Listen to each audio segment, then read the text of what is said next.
शिस्त आणि सूचना आम्हाला आत्मसंयम आणि इतरांबद्दल आदर शिकवतात.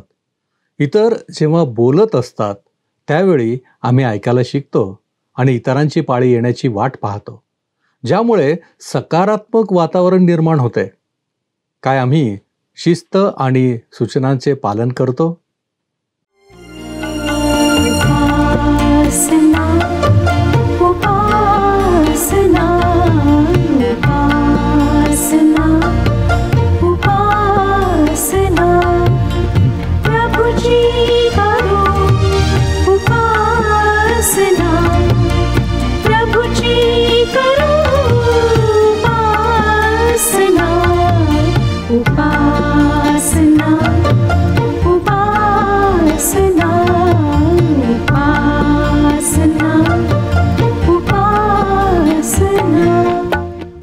आम्हावर प्रीती करणाऱ्या आपल्या जिवंत परमेश्वराच्या पवित्र नावात आपणास सलाम.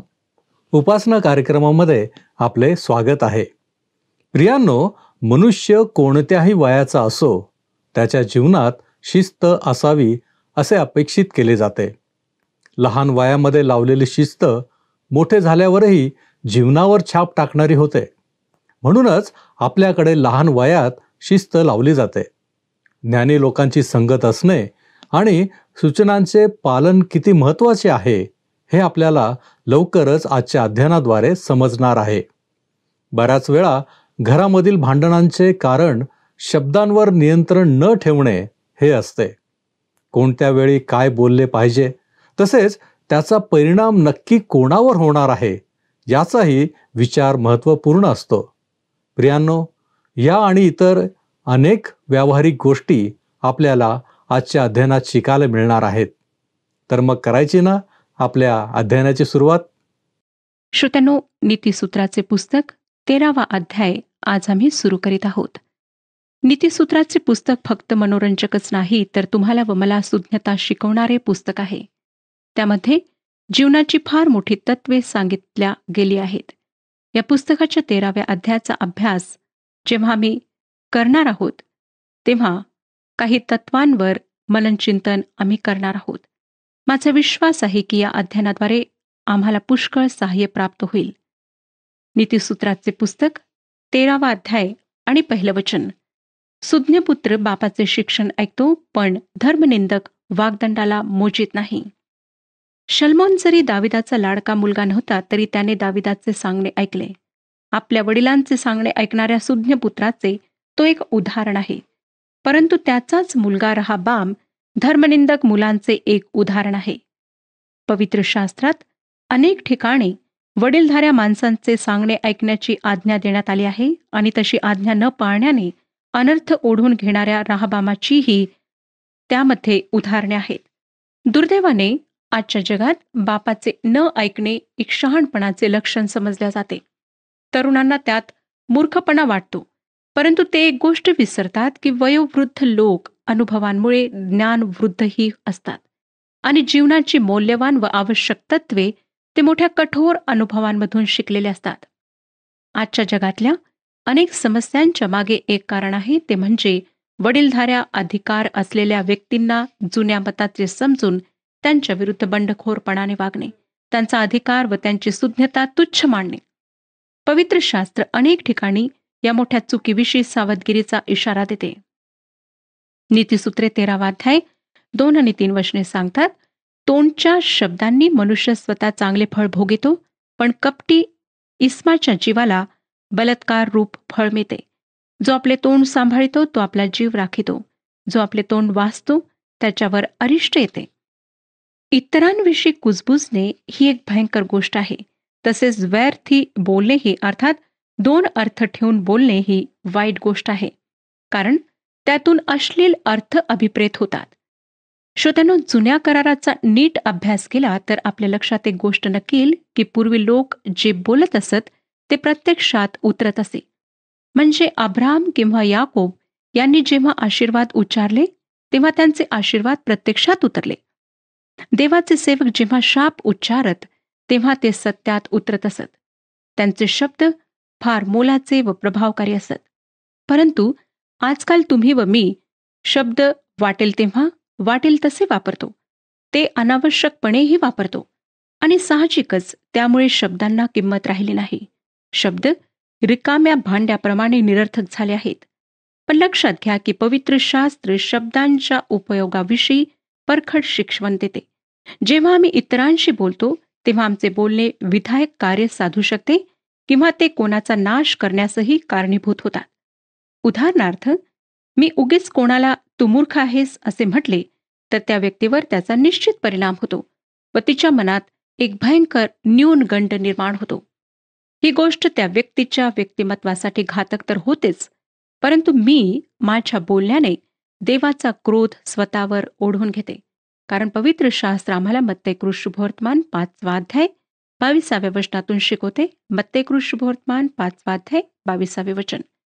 जो कोणी आपल्या भावावर उगाच रागवेल तो न्यायसभेच्या दंडास पात्र होईल.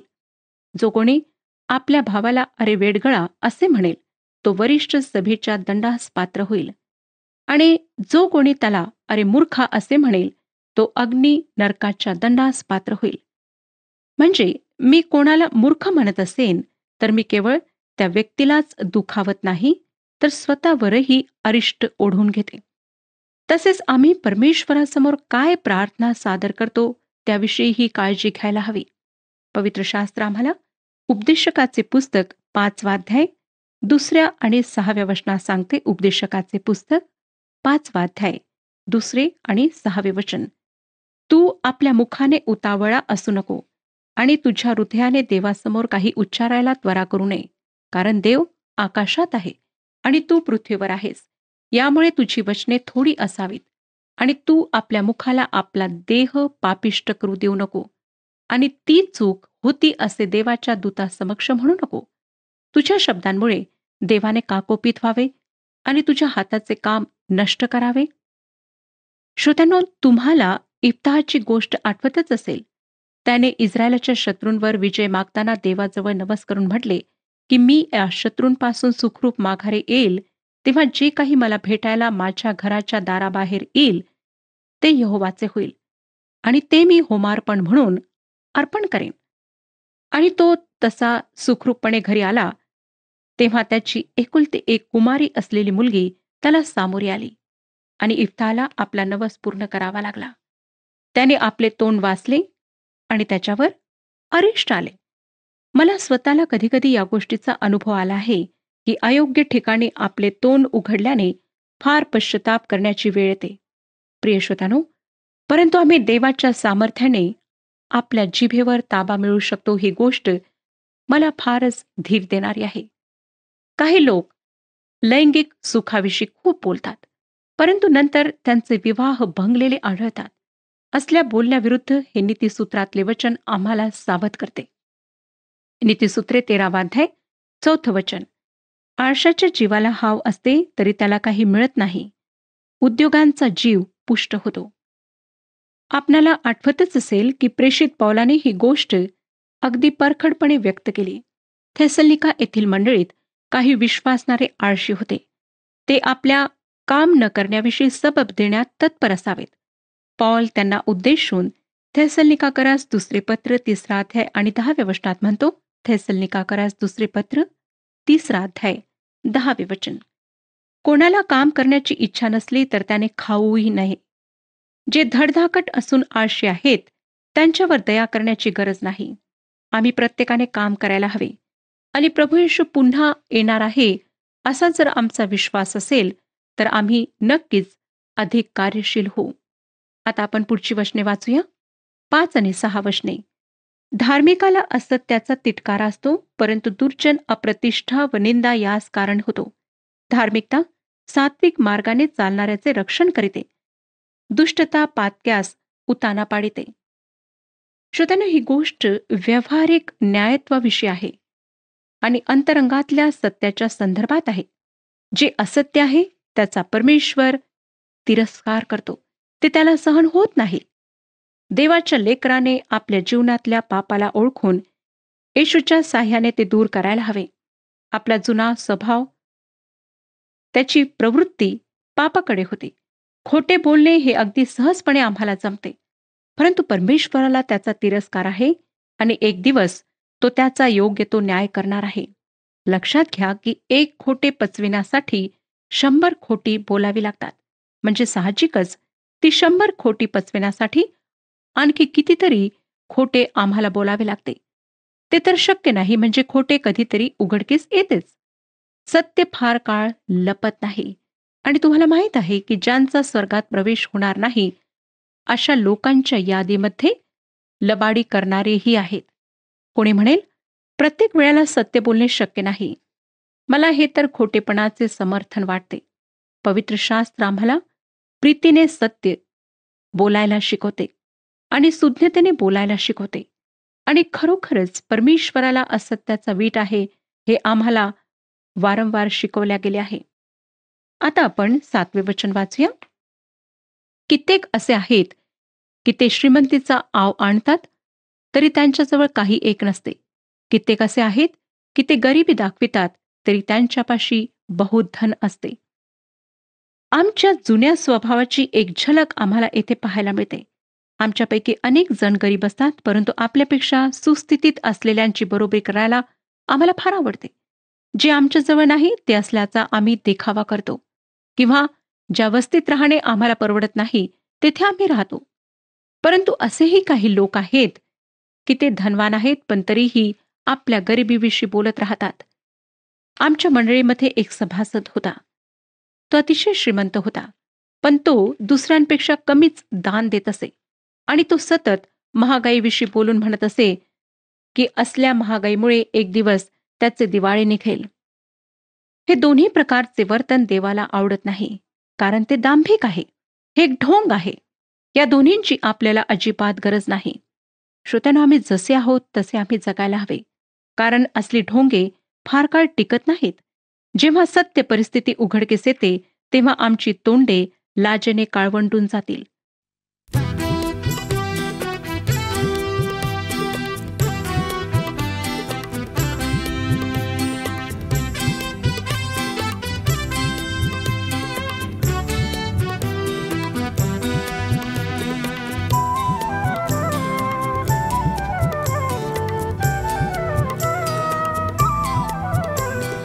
येशूने मला तारिले, ऐसे विश्वासले, स्वरक्त त्याने पाडिले, मी मुक्ती पावले. येशूने मला तारिले, ऐसे विश्वासले, स्वरक्त त्याने पाडिले, मी मुक्ती पावले.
पुढे नीतिसूत्राचा लेखक 13वा अध्याय 9व्या वचनात काय लिहितो पहा. 9वं वचन, धार्मिकांची ज्योती प्रज्वलित असते, दुर्जनांचा दीप मालवतो. इस्रायलच्या उत्तरेकडच्या राजाचा अभ्यास आपण केला आणि त्यामध्ये आपण ही एक महत्वाची गोष्ट शिकलो की दुर्जन फार काळ टिकत नाहीत. त्या राज्यात एकापेक्षा एक असे दुष्ट राजे होऊन गेले, पण त्यापैकी कोणीही फार काळ टिकला नाही. दुर्जनांचा दीप मालवला जातो. ही गोष्ट आम्हाला नेहमी पाहायला मिळते. भयंकर क्रौर्याने मानवजातीचा संहार करणारे हुकुमशहा गेल्या शतकामध्ये होऊन गेलेत, परंतु ते फार काळ टिकले नाहीत. आता आपण 10वं वचन वाचूया. गर्वामुळे भांडणे मात्र होतात, पण चांगली मसलत घेणाऱ्यांजवळ ज्ञान असते. मंडळीमध्ये किंवा वस्त्यांमध्ये जर कुठे भांडण तुम्हाला आढळले तर तुमच्या लक्षात येईल की त्या भांडणाच्या मुळाशी बहुधा भांडण असते. कोणी असे म्हटले आहे की भांडण करायला कधीही एक व्यक्ती पुरेशी नसते. बऱ्याचदा पती पत्नीमधल्या भांडणाच्या मुळाशी गर्व हेच कारण असते. एखादी गोष्ट पत्नीने आपल्याला न विचारता केली याचा पतीला राग येतो व भांडणाला सुरुवात होते, कारण पतीचा अहंकार दुखावला जातो. किंवा सून काही गोष्टी आपल्याला न विचारता करू शकते या जाणीवेने सासूचा अहंकार दुखावला जातो व भांडणाला सुरुवात होते. पवित्र शास्त्र अहंकाराला एक अपराध समजते. गर्विष्ठ लोकांचा परमेश्वर तिरस्कार करतो आणि तो नम्र व्यक्तीला उंचावतो. माझ्या प्रिय श्रोत्यानो, प्रभू येशूने आम्हाला शिकवले आहे की जर आमच्यापैकी कोणी मोठा होऊ पाहत असेल तर त्याने इतरांचे सेवक बनावे. जर तुम्ही व मी येशू ख्रिस्ताचे अनुयायी आहोत तर आमच्यामध्ये गर्व असू नये, कारण प्रभू येशूची शिकवण गर्वाच्या विरुद्ध आहे. तो शांतीचा राजपुत्र आहे. तर आम्ही त्याचे अनुयायी, शांती करणारे, भांडणे न करणारे असायला हवे, होय ना? आता 11वं वचन पहा. घाईने मिळविलेले धन क्षय पावते, परंतु जो मूठ साठवितो त्याचे धन वृद्धी पावते. लाचलुचपत, चोरी, लबाडी, जुगार आणि असल्याच प्रकारांनी कमी वेळात धन कमावणे शक्य आहे आणि आजकाल अनेकांना असे झटपट धन मिळवायला आवडते. पण लक्षात घ्या की ते फार काळ टिकत नाही. असे म्हणतात ना, हा पापाचा माल गपापा.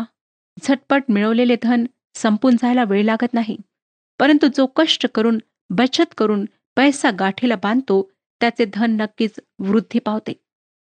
आजकाल अनेक धनवानांना माहीत आहे की त्यांची आळशी मुले त्यांनी कष्टाने कमावलेले धन उडवून टाकतील, म्हणून ते आपली मालमत्ता व संपत्ती विश्वस्तांच्या हाती सुपूर्द करतात. त्यामुळे त्यांच्या आळशी वारसदारांना तो पैसा हवा तसा उधळता येत नाही. असे श्रीमंत वारसदार जगात बरेच आहेत, ज्यांनी आपल्या आयुष्यात स्वतः काही एक कमाई केलेली नाही. त्यांनी मूर्खपणाने आपली संपत्ती उधळून टाकू नये म्हणून त्यांच्या वडिलांनी योग्य ती कायदेशीर जबाबदारी घेतलेली असते. परंतु या ठिकाणी प्रश्न हा आहे की ही जमवलेली मालमत्ता कोणाला सार्वकालिक जीवनात नेता येणार आहे काय? धनी एक ना एक दिवस ही संपत्ती गमावणार आहे. मृत्यूद्वारे ती त्याच्यापासून काढून घेतली जाणार आहे. कोणी चोर ती लुटून नेणार नाही, तर मृत्यूमुळे तोच त्या संपत्तीला कायमचा मुकणार आहे. पवित्र शास्त्र आम्हाला या जगात संपत्ती साठविण्याविरुद्ध इशारा देते. प्रभू येशूने आपल्या डोंगरावरील प्रवचनात म्हणजे मत्ते कृष्णवर्तमान 6वा अध्याय 19 ते 21 या वचनांमध्ये सांगितले आहे, पृथ्वीवर आपणाकरिता संपत्ती साठवू नका. तेथे कसर व जंग खाऊन नाश करीतात आणि चोर घर फोडून चोरी करतात. तर स्वर्गात आपणाकरिता संपत्ती साठवा, तेथे कसर व जंग खाऊन नाश करीत नाहीत व चोर घर फोडून चोरी करीत नाहीत. कारण जेथे तुमची संपत्ती आहे तेथे तुमचे चित्तही लागणार. श्रोत्यानो, आपणापैकी काही जण विचारतील की आम्ही स्वर्गात कोणती संपत्ती साठवायला हवी व ती कशी साठवायला हवी, तिचा आमच्या पृथ्वीवरच्या जीवनाकरिता काय उपयोग आहे? या सर्व प्रश्नांची उत्तरे तुम्हाला पवित्र शास्त्रातला नवीन करार नक्कीच देईल. त्याचे काळजीपूर्वक वाचन केल्याने तुम्हाला तुमच्या या प्रश्नांची उत्तरे नक्कीच मिळतील. आपण आता 13वा अध्याय आणि 12वे वचन वाचूया. आशा लांबणीवर पडली असता अंतकरण कष्टी होते, पण इष्टप्राप्ती जीवनाचा वृक्ष आहे. जे कधीही घडणार नाही त्याची आशा आम्ही बाळगतो आणि मग ती पूर्णत्वास गेली नाही की आमचे अंतकरण कष्टी होते. आशा किंवा अपेक्षा भंगाचे दुःख पचवणे ही एक फार कठीण गोष्ट आहे. आणि आशा पूर्ण झाली नाही म्हणून आत्महत्येकडे वळणारे लोकही आमच्यामध्ये अनेक आहेत. परंतु हे असह्य दुःख पेलण्याऐवजी देवाच्या इच्छेप्रमाणे चालणे खूप चांगले आहे. कारण आम्ही आमच्या जीवनात अनेक अशक्य गोष्टींविषयी आशा धरून बसतो. त्यापेक्षा देवाने आम्हाला ज्या स्थितीत ठेवले आहे तिची वास्तवता स्वीकारणे कितीतरी चांगले आहे. प्रभू येशूला आपल्या जीवनाचा प्रभू व मालक म्हणून स्वीकारल्यानंतर देवाची इच्छा समजणे आणि त्यानुसार चालणे शक्य होते. आणि त्याच्या वचनावर विश्वास ठेवून जेव्हा आम्ही समर्पित ख्रिस्ती जीवन जगतो तेव्हा ख्रिस्त येशूमधली गौरवी आशा आम्हाला कधीही लाजवत नाही. या गोष्टीचा मला स्वतःला कित्येकदा अनुभव आला आहे आणि माझी खात्री आहे की ख्रिस्ताला समर्पित असलेल्या प्रत्येकाचा हाच अनुभव आहे. 13 ते 15 वचने पुढे, वचन तुच्छ मांडणारा स्वतःवर अनर्थ आणितो, पण आज्ञेचा धाक बाळगणाऱ्यास चांगले प्रतिफळ मिळते. सुज्ञाचा बोध जीवनाचा झरा आहे, तो मृत्यूपाश चुकवितो. समंजसपणाने कृपा संपादिता येते, पण कपटी इस्माचा मार्ग खडतर असतो. श्रोत्यानो, स्तोत्रकर्ताही अशाच प्रकारचे विचार स्तोत्रसंहिता 119 अध्याय 6व्या वचनात मांडतो. तो म्हणतो, जेव्हा मी तुझ्या सर्व आज्ञांवर लक्ष ठेवीन तेव्हा मी लाजणार नाही. देवाचे वचन अवमानने म्हणजे स्वतःवर लज्जास्पद स्थिती ओढून घेणे आहे, अनर्थ ओढून घेणे आहे. कारण पॉल म्हणतो, देवाचे वचन म्हणजे संपूर्ण शास्त्रलेख देवाने प्रेरलेला आहे आणि तो शिक्षण, निषेध, सुधारणूक, न्यायपणाचे शिकवणे याकरिता उपयोगी आहे. एका प्रसिद्ध सुवार्तिकाने आपल्या मित्राच्या पवित्र शास्त्राच्या पहिल्या पानावर लिहिले, हे वचन एकतर तुला पापापासून दूर ठेवेल किंवा पाप तुला या वचनापासून दूर ठेवेल. श्रोत्यानो, देवाचे वचन अनुसरल्याने कोणाचे वाईट झाल्याचे तुम्ही कधी ऐकले आहे काय? नाही ना? देवाचे वचन सार्वकालिक जीवनाचे वचन आहे. ते पाळणे आमच्या आत्मिक जीवनासाठी आवश्यक आहे. शमूएलाने म्हटले की आज्ञा पाळणे हे यज्ञ अर्पण्यापेक्षा चांगले आहे. नीतिसूत्राच्या लेखकाने सज्जन व दुर्जन यांच्यातील फरक वारंवार स्पष्ट केला आहे. परमेश्वराला अहंकार, अन्याय, ढोंग यांचा तिरस्कार आहे. मानवी स्वभावातून व्यक्त होणाऱ्या या गोष्टी त्याच्या उपयोगाच्या नाहीत. तो आमच्या केवळ नवीन स्वभावाच्या द्वारे कार्य करू शकतो आणि आमचा फक्त नवीन स्वभावच त्याला मान्य आहे.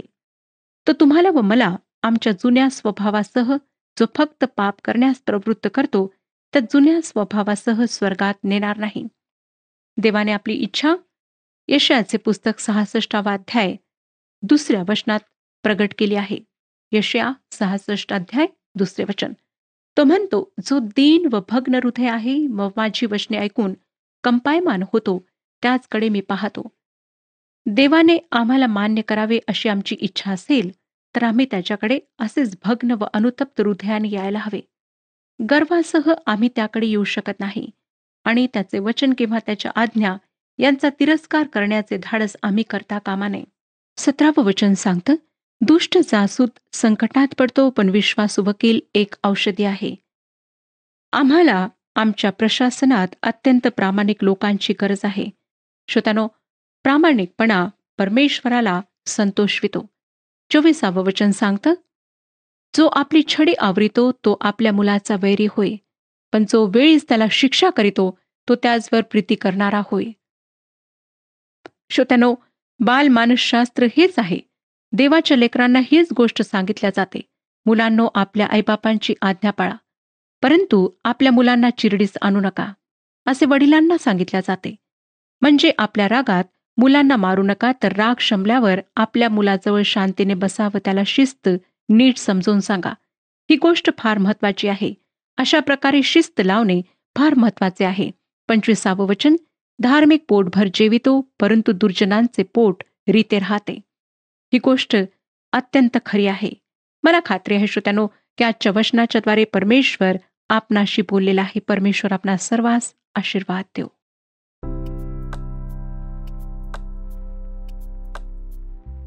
मागील कार्यक्रमातील प्रश्नाचे उत्तर आहे बी. असत्यवाणी परमेश्वराला वीट आणणारी आहे.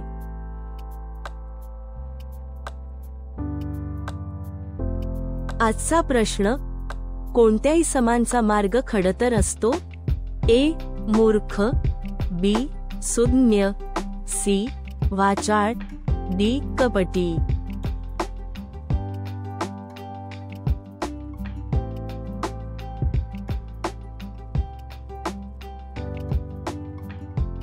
प्रियांनो, या प्रश्नाचे उत्तर उद्या सकाळी 6 वाजण्याच्या आधी पर्याय ए, बी, सी किंवा डी लिहून आपले नाव, पत्ता आणि ठिकाण यासोबत मोबाईल नंबर 7021474742 वर SMS किंवा व्हॉट्सॲप करा. प्रियांनो, सूचना, शिस्त, भाषण, संपत्ती आणि ज्ञानी लोकांशी संगती करण्याचे महत्त्व या विषयांवर आपण आज अध्ययन केले आहे. यामध्ये शिस्त आणि सूचनांचे पालन महत्त्वपूर्ण आहे. परमेश्वर आमच्याशी वेगवेगळ्या प्रकारांनी बोलतो. त्याची इच्छा हीच असते की आमच्यामध्ये परिवर्तन व्हावे आणि आमचे वर्तन बदलावे. म्हणूनच जेव्हा आम्ही कळत न कळत दैवी ज्ञान नाकारतो तर त्याचे परिणामही आम्हाला भोगावे लागतात. परंतु आम्ही विसरू नये की देव दयाळू व कृपाळू आहे. वेळोवेळी त्याच्या सूचना आमचे जीवन समृद्ध करणार आहेत. काय आपण यासाठी तयार आहात? काय देवाची शिस्त स्वीकारण्यास आपण कटिबद्ध आहात? आपण प्रार्थना करूया. आमच्यावरती प्रीती करणाऱ्या आमच्या महान प्रेमळ परमेश्वरा, धन्यवाद देतो, तुझी स्तुती करतो, तुझे आभार मानतो यासाठी की तू आमच्या समवेत आहेस. तू सदैव आम्हाला मार्गदर्शन करीत आहेस. आजही तू आम्हाला मार्गदर्शन केलंस. आणि होय बापा, त्या मार्गदर्शनानुसार आम्ही निश्चय करतो की जी काही शिस्त तुझी वचनं आम्हाला लावतात त्याप्रमाणे चालण्यासाठी प्रभूजी आम्ही तयार आहोत. तू आम्हाला सहाय्य कर, तू आम्हाला मार्गदर्शन कर. होय प्रभूजी, तुझं मार्गदर्शन स्वीकारल्याने आमचं जीवन समृद्ध होतं हे देखील आम्ही पाहिलेलं आहे. आणि म्हणूनच प्रभूजी, आमचं जीवन आज आम्ही तुझ्या हाती सोपवितो. तो आम्हा प्रत्येकाला आशीर्वादित कर. येशू ख्रिस्त आमचा प्रभू याच्याद्वारे मागतो म्हणून तू ऐक. आमेन. आपल्या मनोवृत्तीत नवे व्हा. नीतिमत्व व पवित्रता यांनी युक्त असा नवीन मनुष्य धारण करा. प्रभू आपणास सहाय्य करो.